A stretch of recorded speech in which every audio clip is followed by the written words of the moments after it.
De quoi Tariq Ramadan est-il précisément accusé?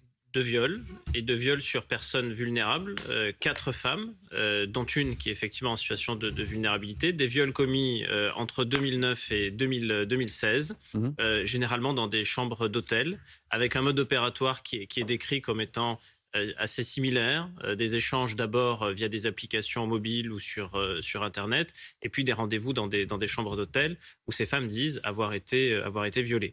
Lui reste présumé innocent, nie cette version ou ces accusations, a considéré que ces relations sexuelles n'avaient pas eu lieu, puis il a admis qu'elles avaient eu lieu, mais il dit que c'était des rapports brutaux, violents, mais qu'il ne s'agissait en aucun cas de viol.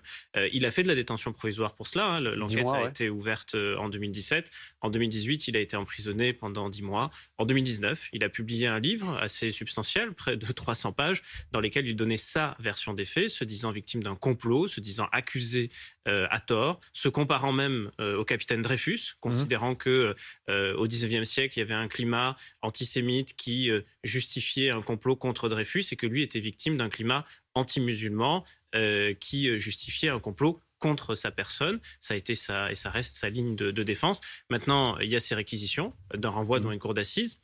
Si les réquisitions sont suivies, vous le disiez Maxime, par les magistrats, il y aura une ordonnance de renvoi et donc il y aura un procès d'assises où le standard de preuve, il faut le rappeler, reste l'intime conviction des jurés. Donc il encourt 15 années jusqu'à 20 années même de réclusion puisqu'il y a un des viols qui est un viol sur personne vulnérable.